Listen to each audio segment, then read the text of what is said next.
So now, if you want to make any last minute changes, this is the time. Some changes you might want to make would be something like adding mounting holes, so you could put screws through it and attach the board to something, or maybe you want to attach a battery to it by having a battery connect to the VN pin of the Arduino.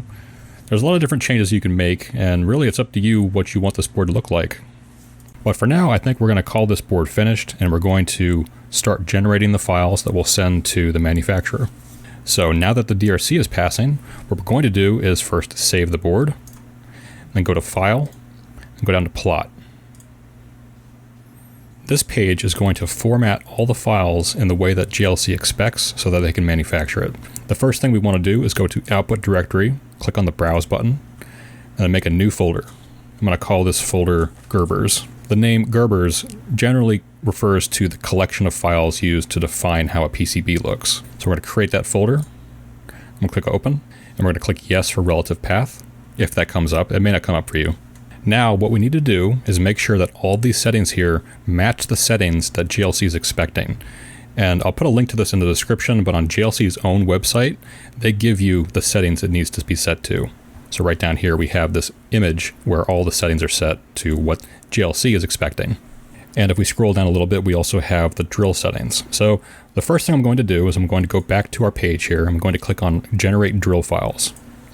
That will show this window, which is the same as this window. And what we need to do is make sure that these settings are the same in here. And I think these are already set correctly, but I'm just going to do a quick pass. Xlon needs to be checked. Use alternate drill mode. Gerber X2. Drill origins absolute. Millimeters is the units. Decimal format. And so all this is correct. So what we can do now is we can click Generate Drill File, and then click Generate Map File, and then click Close. Now in this page we need to make sure these settings are correct. So we're going to uncheck Plot Footprint Values, keep Reference Designators checked. We can skip Footprint Text. Make sure that Check Zone Fills before plotting is checked. Use Protel File Name Extensions. Uncheck Gerber Job File. And then check Subtract Solder Mask. Over here, we're going to uncheck X2 and uncheck Include Netlist. And the format is 4.6 unit mm, so that's correct. Now you may have noticed the big warning message right in the middle of this, and this is saying that one of the settings in the board setup is set when it's not really expected to be. I can tell you right now though that this is fine. For JLC, you can leave this as is, you can ignore this warning. But normally you'd want to address warnings like this if they do show up for different manufacturers or for different reasons. But now that we have all of our settings set up properly, we can click on Plot.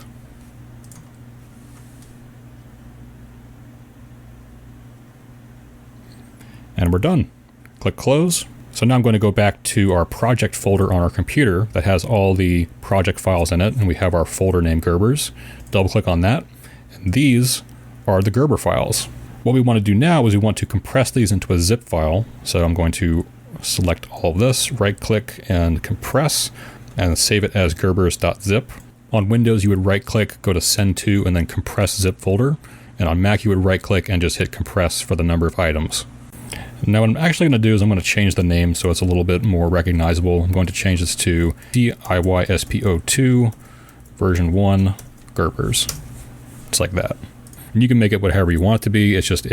I find it's a lot more helpful to add version numbers and the name to the file. Now we can go to the manufacturer website, and I'm going to go back to our Gerber file here, and I have our zip file. I'm going to take this zip file and just drag it right into this box here. And here we have our quote for the board. Here we have a bunch of manufacturing options, but for the most part we can keep these the same. So FR4 2-layer, we're going to choose 5 as the quantity. This is just going to be a consumer electronics product. It has one design, single PCB. We can keep the board thickness the same, 1.6. You can choose what kind of color you'd like. For example, I might choose purple for this one. I don't think I've ever made a purple PCB before. We have 3 options for our surface finish. We have Hassel with lead and without lead, and we have ENIG, which is a gold nickel alloy. ENIG is usually the highest quality and longest lasting material you can use. It's also the most expensive. Lead-free Hassel obviously gets rid of the lead, so that's less of a health concern at that point. So this really just depends on what you need and what your price point is. Generally, I could say that you go for lead-free hassle and that'd be fine. For the high-spec options, we can leave pretty much all of these alone except for the remove order number. We're going to set this to specify location. And if you remember back in one of the previous videos, we made a label that had JLC repeated 4 times. This is telling them that we have included a label and we want them to place their product number there. And at this point, if you're doing a PCB assembly, you would choose your parts and have them assemble it, but we're not going to do that for this. All being said, this is going to cost us around $3.10 of material cost, and the shipping cost on top of that, you could probably get this board for around $10. So if you made a mistake on the board or you need to change something, $10, not the end of the world. So now that that's all set, we can go over here, we can choose our PCB build time. We're just going to leave it as 3 to 4 days. Our shipping, we're going to go down here. It chose a pretty expensive shipping option, so I'm going to change that to, we have a bunch of options here. I'm going to choose it to this one. So $1.50 for shipping, and then click Save to Cart. Now we can view the cart, and from here you can click on the part, click Secure Checkout, and once you verify your address and make sure you check the right shipping option, you can see over here we have our cost, and it's under $5. And we can just submit the order, and then we'll have it in a couple weeks. So I hope you enjoyed this project. It's hard to cover a topic this big in a single set of videos, but hopefully this will give you a good starting point and some skills you can use on later projects further on.